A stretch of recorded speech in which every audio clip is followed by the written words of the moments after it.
to my live feed. Keita Rose has a short, and I'm going to respond to it. I'm just not sure why they assume you have daddy issues when it comes to making poor choices and dating men. They assume that you never had a father, you never had a mentor, you never had a man that loves you, protects you, guides you, and that couldn't be further from the truth. My daddy is black and bald headed, very strict, very generous, very strict, very generous. See, my daddy told me you was a bum, but I didn't believe him. My daddy told me you was a bitch, but I told him that he didn't know you. My daddy said you were poor. I told him you had potential. My daddy said you were homeless. I told him home is where the heart is. Every poor decision doesn't mean you have piss poor parents. Some people just don't listen. Maybe his mama didn't raise a roach. Maybe he became a roach on his own. You need to think about that.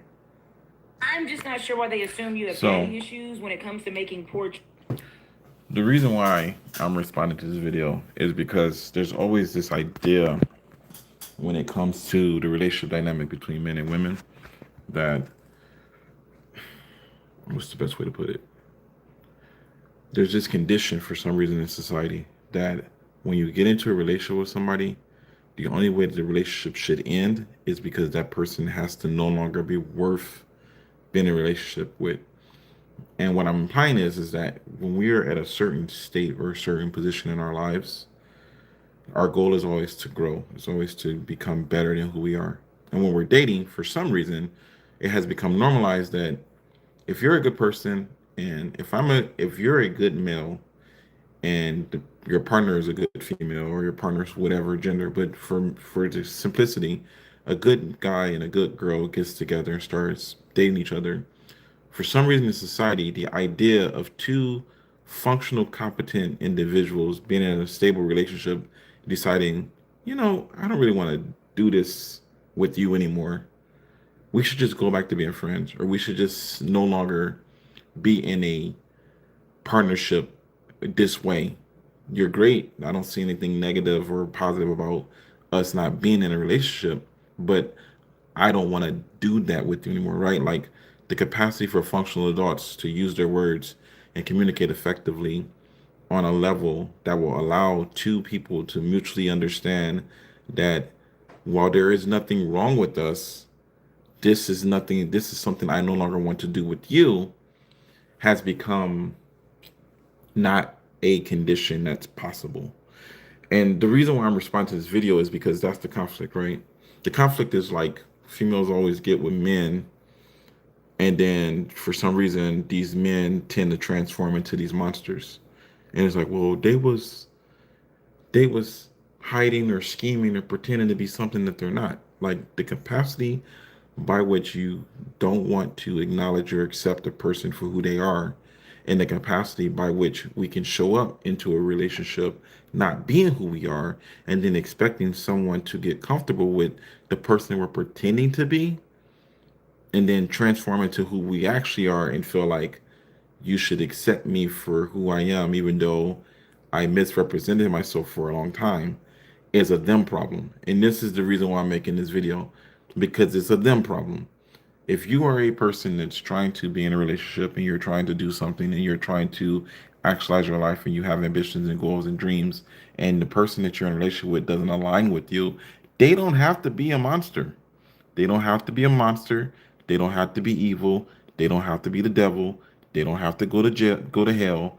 There's no need for you to go out of your way to try to diminish their light or frame them in a way where society can understand your decision making when you leave them. You could just simply be an adult and say, this is as far as this relationship goes, and I no longer want to be a part of this relationship with you. That doesn't mean that there are not psychopaths and assholes and bitches and crazy people in the world. It simply means that for the future generation, instead of hopping into this bandwagon of, I don't like the relationship that I'm in, let me prove that this person is not worthy enough for me to get out of this relationship, and destroy their character and destroy their ego and frame them in a negative way to justify not having to be in an association with this person that I'm intimate with anymore. Just use your words and say, I don't want to do this anymore. For women, I'm not going to explain the complexity for men, but for women, the reason why women don't do this is because if they're in a good relationship with a good guy and they can see that he has potential and they can understand that he's doing great, they don't want to lose. A good woman doesn't want to be in a relationship with a good boring man and say, "Okay, I'm done being in this boring relationship with this good guy. Let me move on."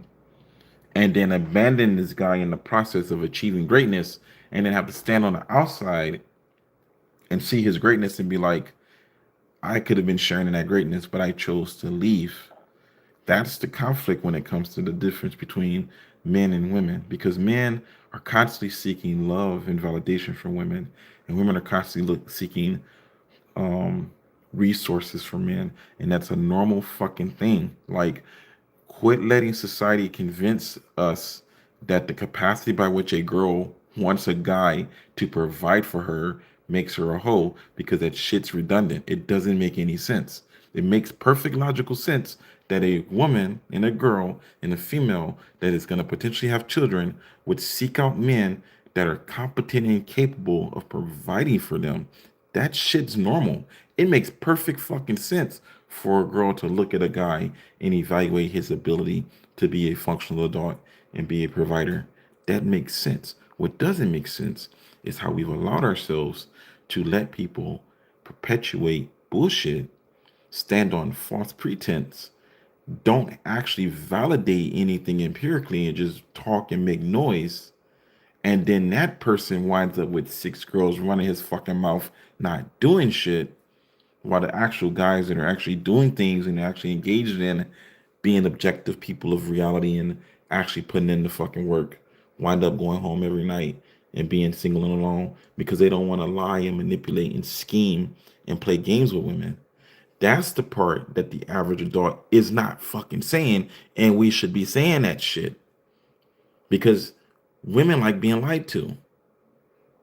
They do. You and females enjoy being told things that isn't fucking true. But that doesn't mean that every falsehood that is spoken is a deliberate attempt to deceive and distort and manipulate and control. It's just the relationship dynamic. Women like hearing poetic ass shit. Poetry isn't real. Poetry is also not a lie. But females enjoy that capacity to engage in that nuanced aspect of the human condition. And there's nothing wrong with that. The problem is that society convinces women, oh, you need a guy that's this, you need a guy that's that. So what do guys do? Exaggerate. They exaggerate to get what they want. So when Keita's like, oh, well, maybe he was always a roach. No, maybe he said exactly what you wanted to hear because being honest and truthful and decent doesn't fucking get you what you want. And I'm not validating or saying that it's acceptable. I'm just saying the game exists and people want to play the game. And when the game is being played, you don't get to sit back on the sideline and be like, I knew he was playing games with me, but it's not cool that everything he said he was going to do, he did it. But he told you what he was about. You ignored all the warning signs. You didn't want to acknowledge the realities of what was going on and what was being said. And this is conflict. And then the other side of that, the decent people, the good, honest, decent people that show up and want to be decent, kind, honest, respectful, humble, functional adults, normal human beings, they can't do that because we keep breaking each other. We keep breaking each other. Two good people get into a good relationship and decide they don't want to be in a good relationship anymore. And then just say, instead of saying that shit, they want to destroy each other's characters for what? For what? What do you what thank you, I appreciate that. What is the long-term goal of destroying somebody's character just because you no longer want to be in a relationship with him? Oh, I don't want to be in a relationship with this guy, but he's a good guy. Let me ruin his character and his reputation so no other woman can ever have him. If you don't fucking want him anymore, why do you care about what other people think about him? If he's diminished in value to you, why is it important for you to destroy his character? And vice versa. If she's diminished in value in you, why is it important for you to destroy her character? What is the real goal? What is the real game? The psychology behind it is this underlining childish, immature behavior that we don't outgrow to become adults. that require us to validate ourselves by making sure that other people are suffering more than us, so we can feel good about the choices we make when we're making selfish choices. And if you want to make a selfish choice as an adult, do that shit. You don't have to make the whole fucking world burn to be selfish and petty. Just be selfish and petty in your own corner. That's that's the reality of what I'm trying to say in the context of what needs to be said. There is a really serious problem with the minority of people on the internet that are trying to seek answers and find a path through life in all of the noise. Because the reality is that the vast majority of relationships in this world are functional. The vast majority of people that are in relationships are content and happy. I see it all the time. Oh, our grandmothers and our mothers in the past were miserable and sad, and they didn't have a voice and they couldn't speak, and none of that shit's true. The world that we live in the present didn't exist in the past. There existed a time when a man literally could buy everything that existed for his wife. He could literally give her everything that existed because there was for so few things that existed that it was possible to give your wife every fucking thing. And a woman could literally sit in her house with everything that existed and be content that she had everything. We don't live in that world anymore. It is impossible for a guy to give a woman every fucking thing that she desires. But the capacity for a woman to have desires has not changed. Just the stress that is put on us to validate our ability to provide for them. And if you can be a humble person and not need a lot of fucking materialism and be grateful for the things that you actually have, you won't be stressed the fuck out because you don't have the Bentley. You just got the regular car. You don't have the the SUV or the Hummer 2 that you want or the Cybertruck.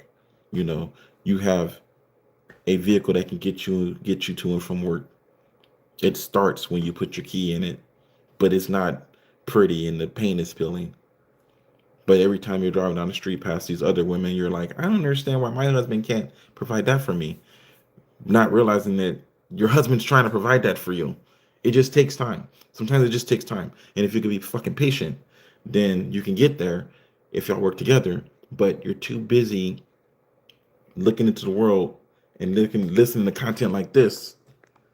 Well, maybe your husband's already a roach. Maybe you just have to be willing to accept the fact that he's not the person that you think he is, and you can do better. That's always true. It is always true that you can always do better.